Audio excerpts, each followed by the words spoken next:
Joining us now is James Fox. He is the director, documentarian with a new film out called The Program. He previously has done Moment of Contact, The Phenomenon, I Know What I Saw, Out of the Blue, Moment of Contact, a personal favorite of mine. We've got a trailer, and then we're going to be talking to James himself. Let's take a listen.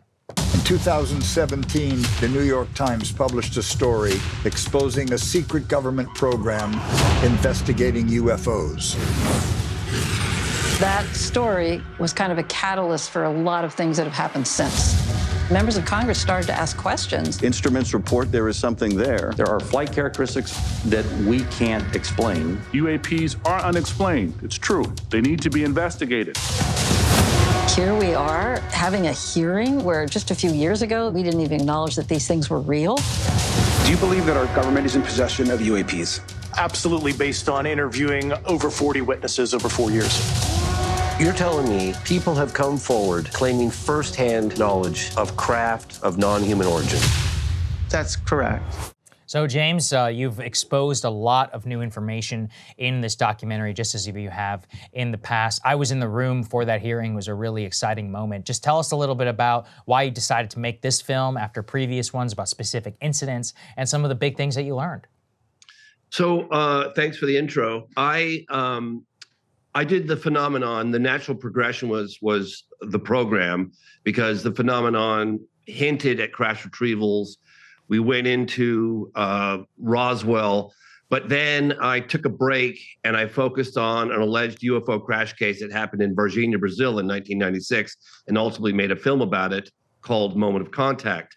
And the allegation is, half the town has heard about it, that a UFO crashed and that live aliens were captured, and ultimately the United States flew in.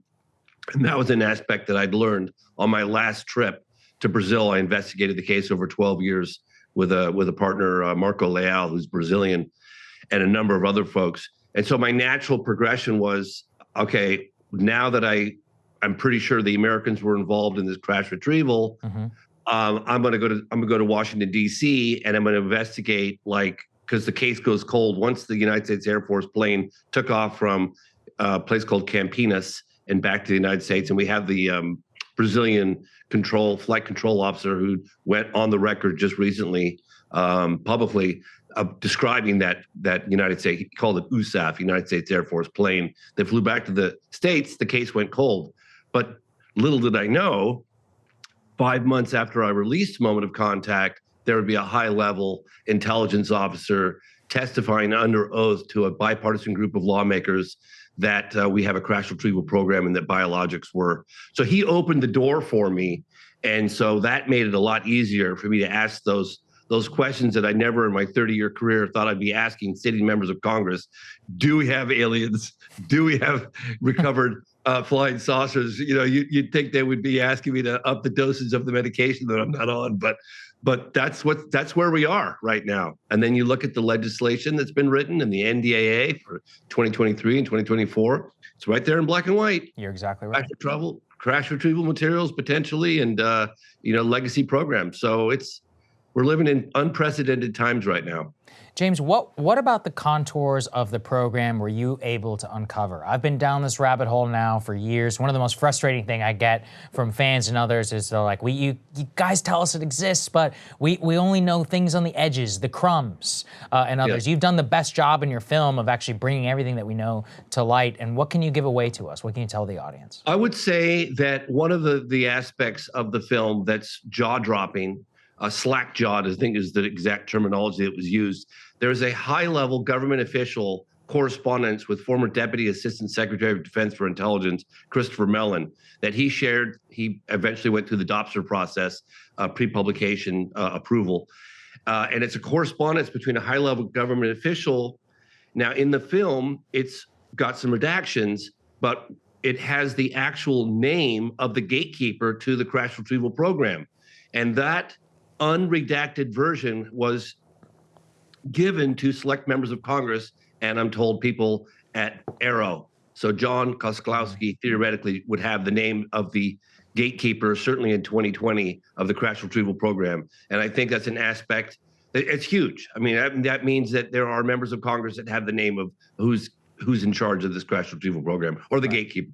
Right, we have the gatekeeper, we have the name, and it is a frustrating process, but that's government. It takes a huge effort to to reveal a huge secret. That's something that I always say. James, with respect to your film, you spent a lot of time here in Washington. What was the receptivity, the bipartisanship on this issue? Were you heartened by it? Are you excited about what may become from the next administration? I am unbelievable. It's so refreshing to see a bipartisan group of lawmakers working together for the American people. It's like, oh, thank you. This is such a breath of fresh air. Let's continue this. Who knows that it took, so-called aliens to get us to unite and work together. But I would like to say it's very exciting. Some people feel like things aren't moving fast enough. I'll remind you, as someone who's been investigating this field, I've made 6 documentaries over the last 30 years. We've had 3 congressional hearings where we've had people testify under oath about the reality of the phenomenon. 2 people separately, one in 2023, David Grush, and another one in 2024, Lou Elizondo, testify under oath to a group of bipartisan lawmakers that we have a crash retrieval program. I'm reminded what Senator Rounds just recently said. I was there, I filmed it. He said, I know things feel like they're moving slowly. I feel the frustration. Things aren't happening fast enough. We're not getting enough answers. I'll remind you that we are not running a 100-yard dash. This is a marathon. Stick with us. Let's continue providing support to this bipartisan group of lawmakers, and let's get to the bottom of it, because the implications are global and so profound that we owe it to ourselves to continue the support. James, while I have you, one of the things that has captured the nation's attention was this New Jersey drone, quote unquote, incident. And I'd be curious for your thoughts, not necessarily about the incident itself, but in the context of what you and I know from studying this issue, which is that we have had long-time incidents of unidentified craft being and interfering with U.S. military installations, some of the video and other. I know you talk about some of this in your show, I think the 1994 incident in Nellis Air Force Base. I'm curious if you could just shed some light about the patterns that we've seen now over the last 75 years in the United States and how this might fit into that. Well, I'd say a very good case would be the 2 consecutive weekends in July of 1952, where you had incursions by these so-called orbs, UAP, UFOs. We had military jets scrambled. It was on the front page of every newspaper across the country, 2 consecutive weekends. And we scrambled military jets to intercept these things. They flew rings around us. I cover this extensively in the film The Phenomenon, but that was 1952. I mean, they had one of the biggest press conferences with General John Sanford at the time, who basically came forward back in 1952. I have to keep saying that. It said, yeah, there's something really inexplicable going on. It's not us. We don't think it's a foreign adversary. We don't know what's going on. And it's like, that seems to be a big repeat today. Now, I'll remind your audience that, the vast majority of UAP, of UFOs, can and have been explained away in down-to-earth conventional terms. And I'm sure there's a lot of them up in the sky that are being misidentified. Everyone's up in the night sky trying to get a glimpse of these things. But there's a core 15 or 20%. And I think that these recent drone sightings will ultimately a core of 15, 20% that seem to defy a terrestrial or a conventional explanation. Could I be wrong? I could absolutely be wrong. Right. But that's my take on all the intel folks that I've been talking to recently. Particularly 50 of these things came off the ocean and baffled the Coast Guard and police. Right, and when you hear the testimony from these law enforcement officials, what I often find is important is to go lower down the rung, because the lies are at the top, right? But when you hear from the people, the Coast Guard, the actual police officers, the governors, some of the state legislators, they have no idea what's happening. Not only do they have no idea, they're reporting to us about the ability to just quote unquote go dark, and then there's generally a temporary amnesia, across the country where we just seem to forget about these things. But within the pattern, as you just you laid out, that's an excellent part of the phenomenon. Actually, right where I am here in Washington, some of these incidents occurred here, right over our own airspace.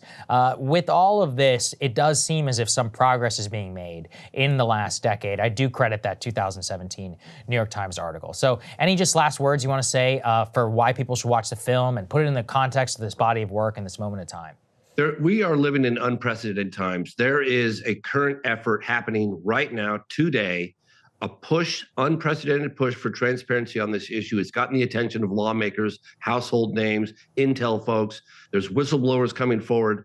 I'm told somewhere between 8 and 12 first-hand witnesses. Everyone's saying they want firsthand. Grush was not a first-hand witnesses that have met in skiffs behind the scenes. Kirk McConnell, former Senate Armed Service Committee staff member, talks about it in the program. It's happening. Be patient, continue to support. This story is going to be huge. All right, well, I love to see it. Everybody go watch the film. We'll have a link down in the description on where you can. And check out James's entire body of work, one of my favorite journalists on the issue. We appreciate you joining us, sir. Thank you. Thanks so much. I appreciate you having me on. Absolutely. Hey, if you like that video, hit the like button or leave a comment below. It really helps get the show to more people. And if you'd like to get the full show, ad-free, and in your inbox every morning, you can sign up at breakingpoints.com. That's right. Get the full show, help support the future of independent media at breakingpoints.com.